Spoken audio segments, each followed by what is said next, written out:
So it's been a while since we've seen each other. What have you been doing? Having my kidney chopped up. Yeah, that's gross.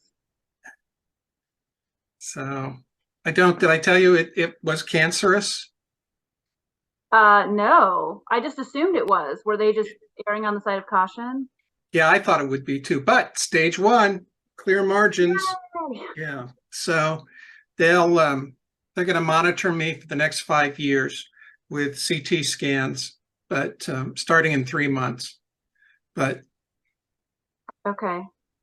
but I'm feeling pretty lucky Yeah. And because how ordinarily those things go undetected. So and did they find it as part of follow through with prostate stuff or very indirectly, I had really bad pain a year ago from bladder spasms and what have you. And there was a suspicion that I had um, kidney stones. So they did CT scans, and that's when it showed up on the CT scan, trying to exclude the possibility of kidney stones. okay. So pretty cool. That is So we didn't say it. This is episode 13. is it? Yeah, Oh, a much delayed episode 13. much delayed. Well, in my defense, it's the end of the semester. You are having surgery. It's the end of my semester, which is always a super busy time. And I'm just looking through some things, trying to wrap my head So around. So I have some general subjects before we go to the program. Yeah, And let's do it. the first is that I've picked 13 ticks off me over the past 3 weeks. So I'm convinced that, well, one, they might be attracted to old, fat white guys, but I'm inclined to think that they are attracted to light colors. Is that a thing that you're aware of?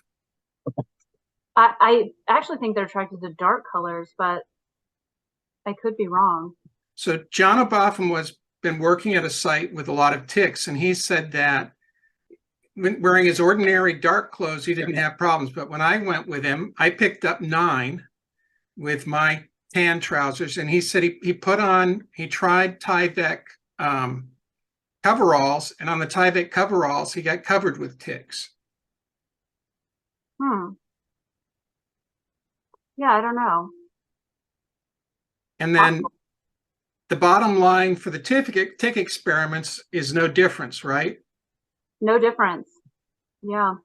So do you have plans to do anything more with them, or is that the conclusion? Uh, I mean, ideally, I would run some straight chemical comparisons using like putrescine or cadaverine, running it against CO2. Um, but Is I don't it know. worth it? I don't know. I'm not, I'm not convinced that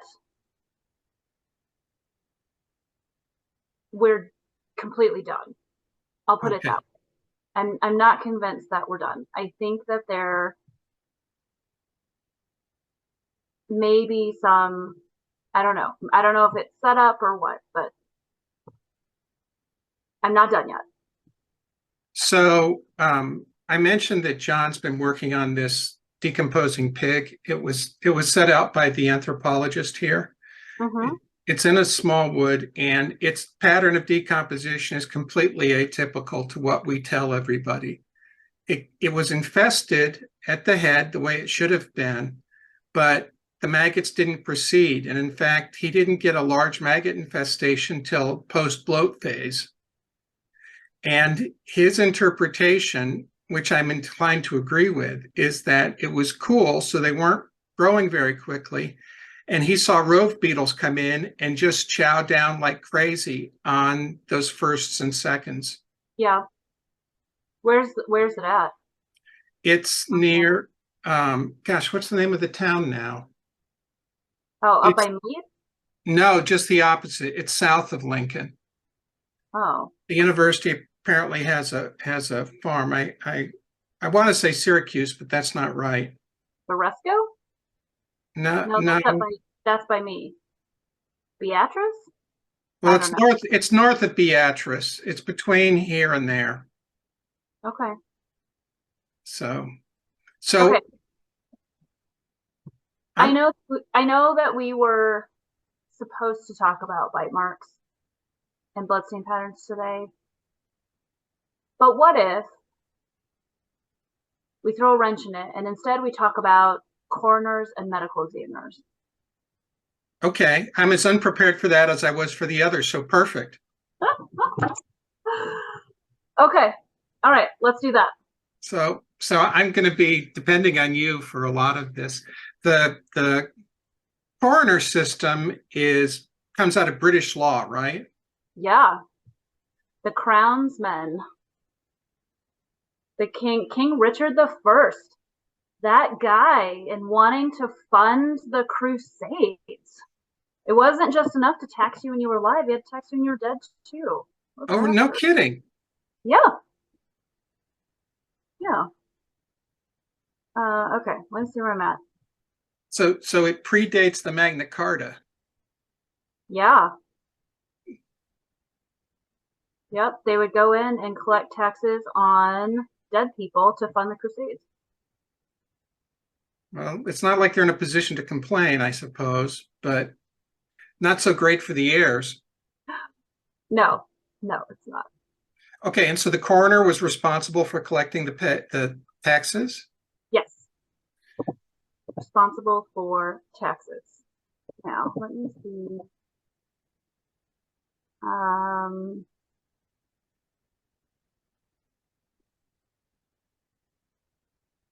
I'm counting on you to fill the dead air here.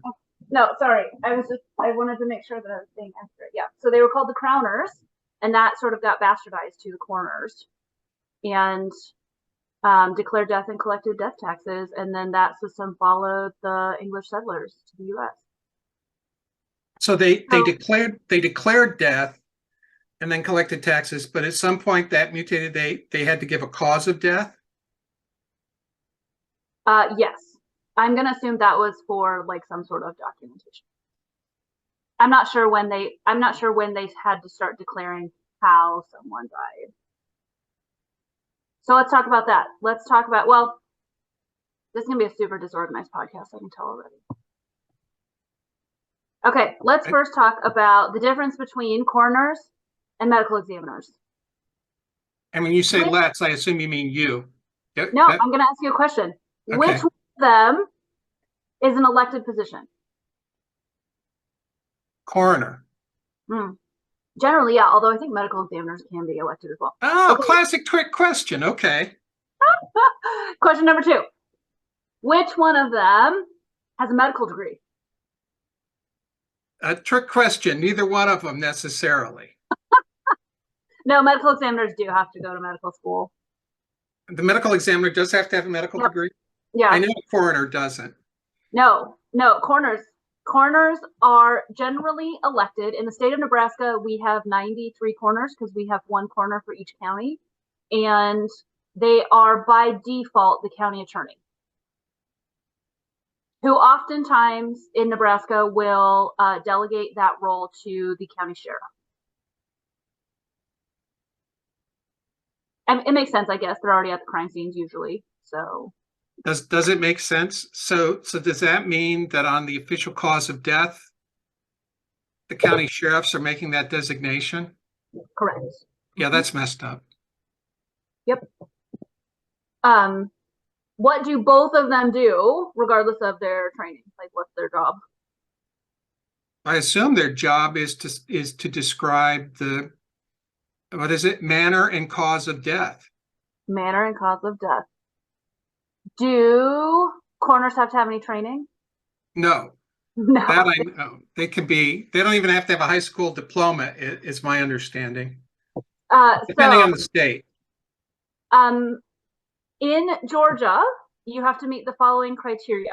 You must be 25 years old, have no felonies, possess a high school diploma, and complete 1 week of death investigation training. Well, at least they got 1 week of training. I guess that's something. Historically, Kansas, there was no training, and the way I think the law was written vaguely enough that you didn't technically even have to be human.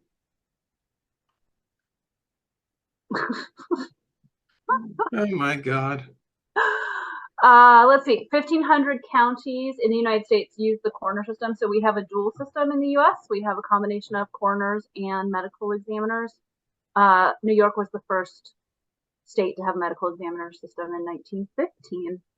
And the medical examiner serves the roles of a coroner, but has a medical degree. Is that the deal? Correct. And they can do autopsies. Although in some states, coroners can also do autopsies, even though they have no medical training. So a logical person would ask in 2023, why would any rational people have a coroner system? Money. The most common states that have coroner systems are in the West. They argue it's because of rural populations and it's difficult to pay for medical examiners in those rural areas. Iowa just recently moved to a complete medical exam. Well, not just recently, like in the last 10 years, I think, moved to a purely medical examiner system because I think there was like a medical examiner in Des Moines and then coroners in the rural counties, but now they're a statewide medical examiner system. So that's, to me, that's an unacceptable excuse. I mean, that would be the same excuse you would use for letting people practice medicine without a license. Well, it's, we don't have a lot of money, so Joe does the barbering, but also is doing his dentistry. I mean, that's a 19th century argument in the 21st century, in my opinion. I agree with you. I agree with you. I think part of the reason too is with a medical degree, they can go into private practice or a lot of them will work for a public office, but they can work contractually. And I don't know, maybe if we had a way that medical degrees were not so expensive, maybe they'd be more willing to do. I think there's also a fairly low number of medical examiners. I think that's part of the problem as well. So, like medical examiners and forensic pathologists, which sometimes overlap. Most medical examiners, I think, have a background in pathology. Actually, I know they have a background in pathology. And then they gain the forensic experience as like an extra year at the end of their residency. Well, And is I there mean, any reason, speak as long as we're doing this randomly, is there any reason you couldn't have a medical examiner serve multiple counties? no. I mean, isn't that the solution to the rural problem? You have like the same way as they did with traveling judges, you have a traveling medical examiner. Yeah, you know what else you could do is uh, train forensic nurses to be deputy medical examiners. They would have more medical training than a coroner. Yeah, it would be difficult though on the autopsy side. Wouldn't you want to have? Not on the autopsy side. I mean, from a case, like a crime scene standpoint. If you were covering multiple counties and you might have multiple bodies at one, just have like a deputy medical examiner, like a nurse or another doctor that has some training in pathology. But So remind me, has there been a movement to go to medical examiners nationally or calls for that? well, there's been calls for it. They called for it in the NAS report in 2009. So I was throwing that softball up because I knew that. That's one thing I did know. So We'll talk about the NAS report. Let's talk about that next time. I We've think we mentioned said it, that last time that you we were know. going to talk about the report. I know this. I linked the report sometime back, so I shouldn't get yelled at for it this time. Oh, so people might be reading it on their own. It's a good read. Yeah, it's a readable document. That's what I It would is. say. Yeah. It's not one of these boring, impossible to comprehend federal reports. So I'm looking at a map here. Centralized state medical examiner systems. We have Oregon. We have Utah, Alaska, New Mexico, Oklahoma, North Carolina, Virginia, West Virginia, Maryland, Connecticut, Massachusetts, New Hampshire, Vermont, Maine. So that like whole pocket in the Northeast. County medical examiner systems, Arizona, Texas, Iowa, Michigan, Tennessee, Florida, and New Jersey. And then the remaining are either county coroner systems, all the states in the West, North Dakota, South Dakota, Nebraska, Kansas, Colorado. Colorado surprises me, actually. Wyoming, Idaho, and Nevada, as well as Indiana, South Carolina, and Louisiana, and all the rest have some mixture between the two. So medical examiner systems concentrated in bigger cities, coroner systems in the counties outside. What was it for New York? New York is mixed. Strange. Mm-hmm. If they were early.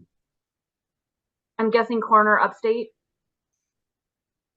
And I know they have a medical examiner system in New York, in the city.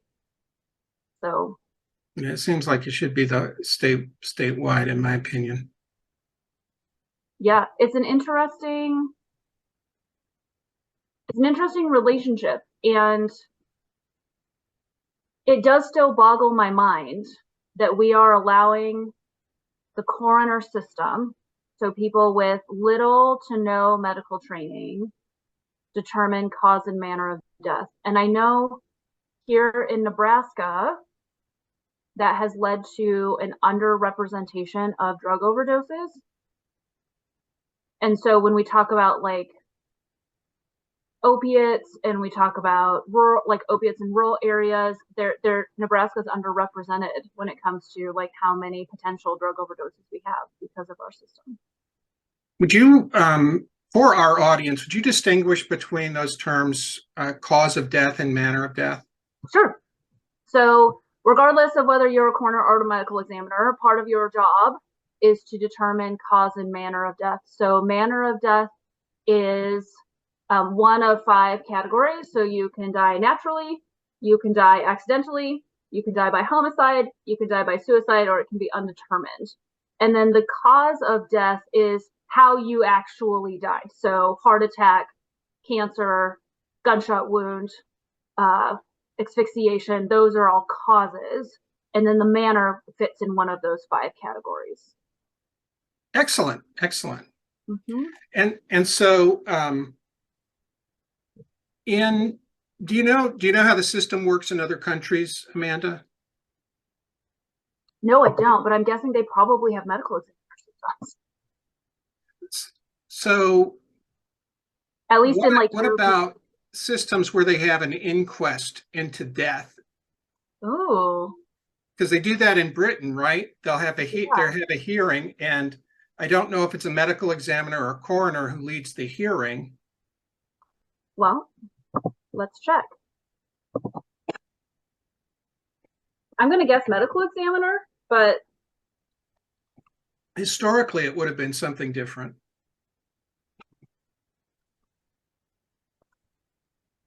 I would find it interesting if oh,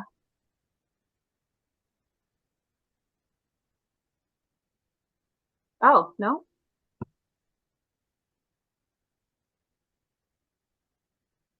Inquests are the responsibility of coroner, who operates under the jurisdiction of the Coroners and Justice Act 2009. That's Britain? Yeah, England and Wales.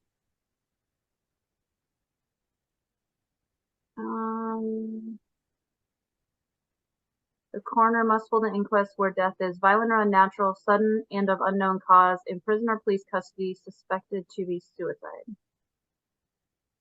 And the coroner may order a post-mortem examination, but they don't do it. So they're more of like an investigator. Yeah, that's interesting, isn't it? Yeah. that if you read the Washing Away of Wrongs, Mm-hmm. which is I guess I don't know if I call it pre-medieval book on death investigation in China, they would have what amounts to a judge, a judicial official who conducted those investigations and ruled on manner and cause of death. So Mm-hmm. that's more than so those were practices from 900 to 1100, and so they're more than 1,000 years old. So there's a great precedent for how investigations could be conducted versus what actually seems to be the way they have been. I was Mm-hmm. just checking while we were looking here. I was wondering if Louisiana was different because of the Code Napoleonique and some of their other laws, but they have a coroner medical examiner system, but their coroners have to be licensed physicians. Oh, good. So that's a That makes positive, more right? sense. Yeah, I think it's weird that it's weird that a coroner is an elected position. Well, Oh yeah. there's lots of weird things about it, I think. It's weird that it's elected. It's weird that in most states you have to have I think the non-medical coroner training, like they have to take a week or two of death investigation training if they have to take anything at all. So that's weird. And elected training and the when we think about it in terms of like what is best for everybody involved, we've talked about justice on the podcast before and how a lot of our systems are fairly unjust. This is one of those systems. If you truly cared about justice, wouldn't you just find the money and hire medical examiners This or medically trained coroners? this reminds me of the police slash fire department slash ambulance service arguments. What I would say, absolutely essential services in any community. And yet, look how people, if I may use the expression, bitch like crazy Mm-hmm. over paying taxes for those essential services. And uh, I don't understand it. I don't understand how those things ever become a partisan issue. But just here in Lincoln, with our last mayor election, it was hugely partisan, which who supported whom. And uh, and I don't understand it. Yeah, I don't either. I I don't know. And I think we could help the situation by forensic pathologists get paid the least when it comes to like medically trained doctors. God, yes. And because of that, you take on huge debt to go to medical school. And most people aren't going to go into pathology when forensic pathology specifically when you know that you could make more money doing private practice general health or something. So um, I think we need to incentivize it in some way, whether it's loan forgiveness or better pay or both. Uh, it's just one of those areas that I feel like falls through the cracks, and people are like, "Well, it works okay enough," when in fact it doesn't. I know there was a whole series done by the Omaha World Herald called "Fatal Flaws" in the like mid 2000s, early to mid 2000s, and it was talking about this very thing, like how many cases had been misinterpreted or misrecorded because they either didn't have an autopsy, the coroner put down, you know, some other cause of death, and it turns out it wasn't that. Um, and it just so again, going back to that idea of justice, you have families who would like to know how their relatives died. You have potential people doing bad things, getting away with stuff because something might get categorized as a heart attack, natural death, when in fact it wasn't. And just for the sake of knowing, right? Just from like the basic idea of knowledge Well, and finding the truth of that. I don't know. I just this is analogous in some ways, Amanda, the problem with public health, because it's another area where you can't make a lot of money, but you can certainly, not only do you accrue all your medical school fees, but if you go ahead and get your master's in public health, which is kind of a requirement, you've got those grad fees on top of that. And these things fit together, that if there's a cause of death by disease that's not properly recorded, or things go unrecorded, then managing that disease becomes that much more difficult. And we saw that with COVID, with all of the underreporting or misreporting of cases. You know that resources weren't allocated as efficiently and decisions weren't made. And in part, that's because the data that was necessary to drive that wasn't available, because the people weren't available. I this might be going too far, but in this country, I see this as I see the problems that we're facing as a reflection of this very profound anti-government movement that I saw start with Ronald Reagan, and his famous "the government's the problem, not the solution," which, as far as I'm concerned, is an absurd, obviously wrong statement, but it certainly appealed to a certain group, and that's progressed to the point now where anti-government ideas have become so mainstream that, in my opinion, people are promoting what amounts to anarchy. The breakdown of civil institutions. There's a reason for having these things, and I think this is one small example of the cracks that occur in a society where we have unqualified people, and the consequences are murders go unrecognized. As you said, drug deaths are underreported, so we end up not having the right information to make very, very important decisions. And we mislead ourselves at best. We lie about what the situation is at worst. Yes. I was going to say something, and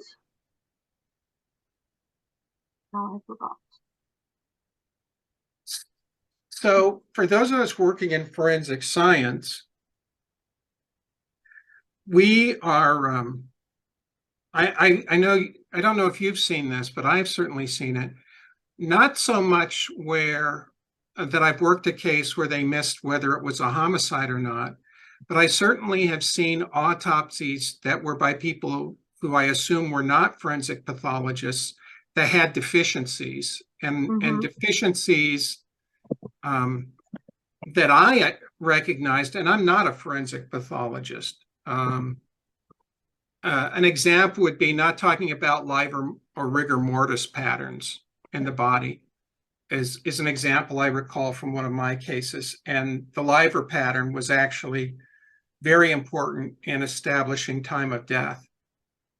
And yet I'm the guy who brought it up, not the pathologist.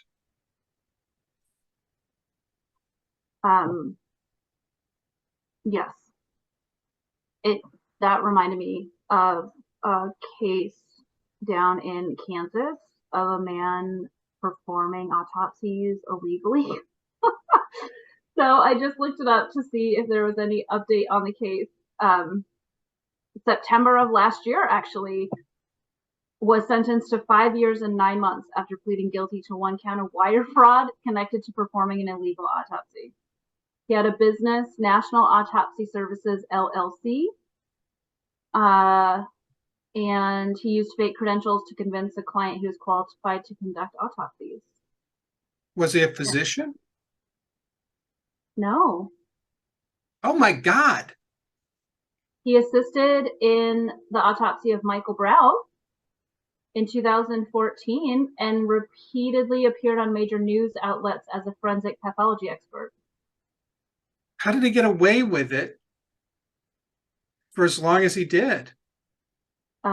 He told CNN in 2014 he sometimes performed autopsy procedures without a physician present, and said that that was legal as long as he's under a doctor's supervision and the doctor signs off on the report. He didn't claim to have any specific license or certification. He said he knew how to do autopsies from on-the-job training, watching pathologists and assisting them at various morgues. And CNN used that that was justification enough to get him to be a talking head. I guess. Well, I don't know if it was CNN specifically that he went on. It just said like major news outlets.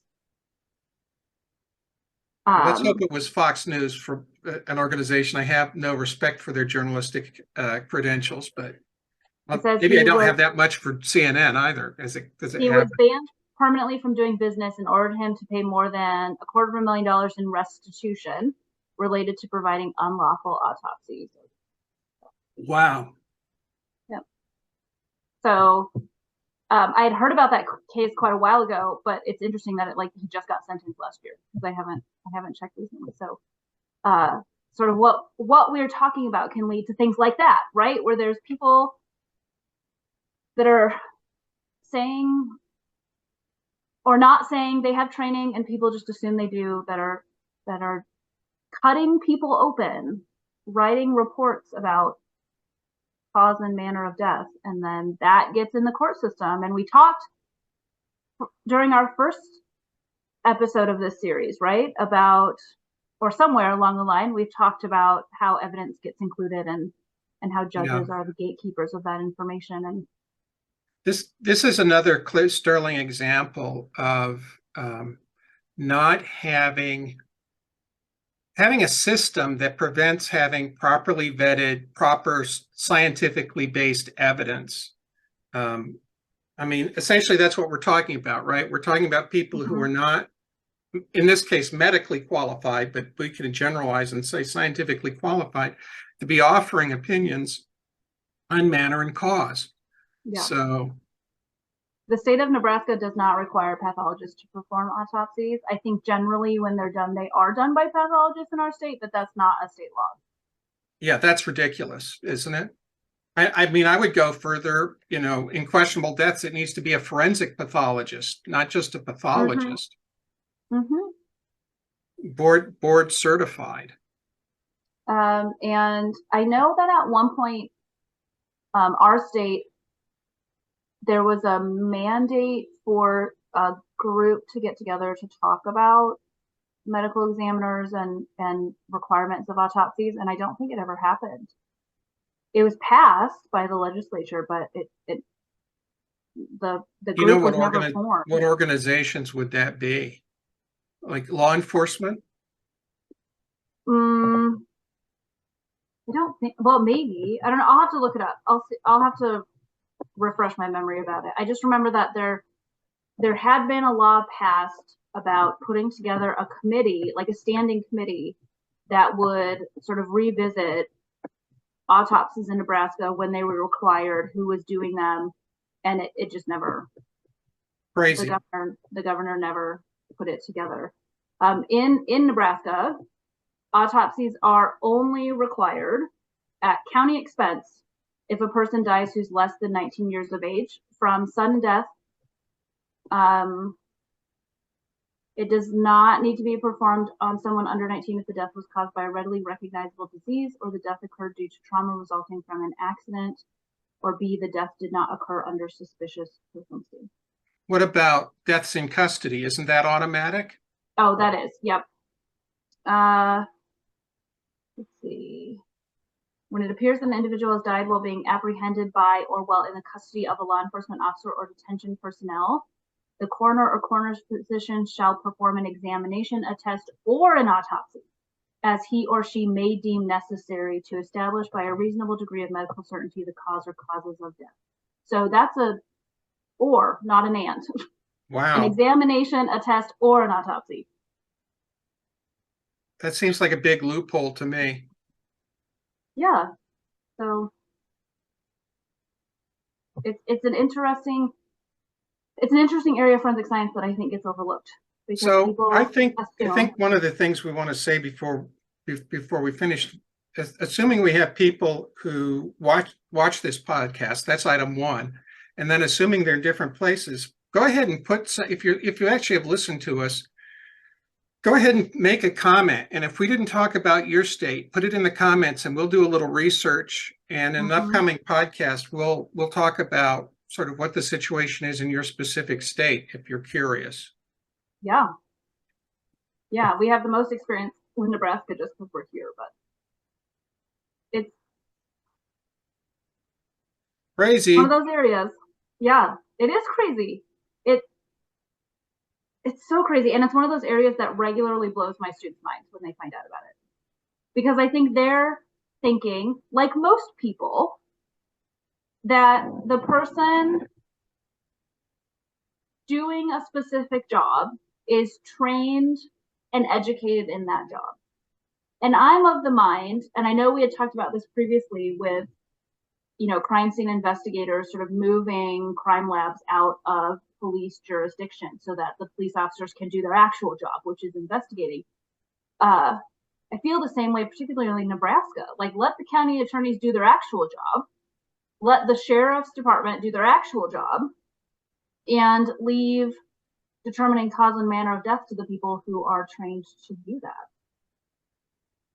You would think that. It's so hard for me to understand why there would be opposition to that change. I agree.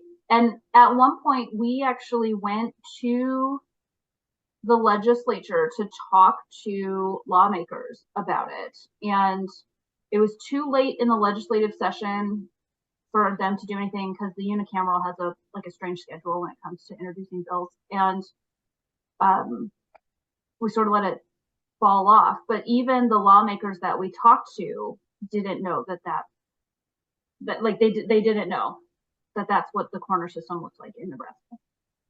Yeah, if we were into political activism, and I don't know, maybe you are, that this is something that needs to be addressed. Yeah.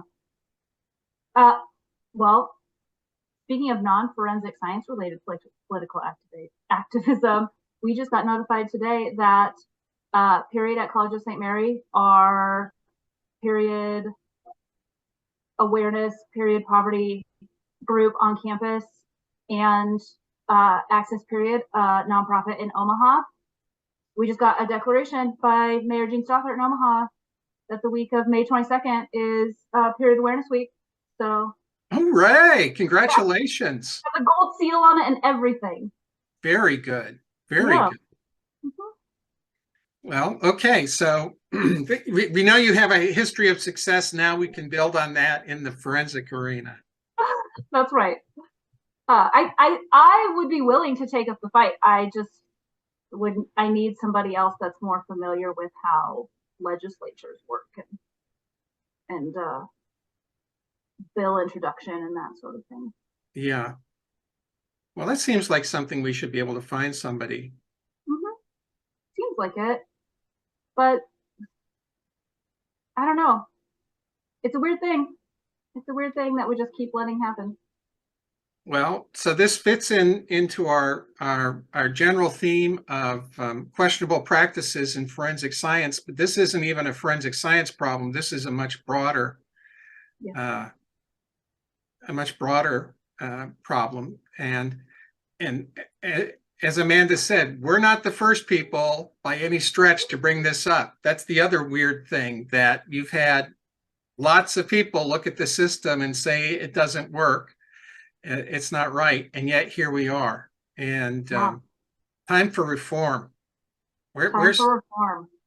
We need somebody like Teddy Roosevelt ready to come in and go trust busting and challenge Yeah. the norm here. Wasn't there something about him carrying a stick or something? Was that Teddy Roosevelt? Yes, that's right. Yeah. Speak softly and carry a big stick. Yeah. That's TR. That's what we So need. So next time, next time we will talk about the NAS report actually, and then we can use that to talk about some of the issues in the pattern evidence. sounds good. Well, Okay. let's call it. We'll call it Puts there. My glass isn't empty, but it's getting close. Mine's close. Yep. Okay, very good. All Okay, right. thanks everybody. We'll talk to Bye, you everybody. again soon.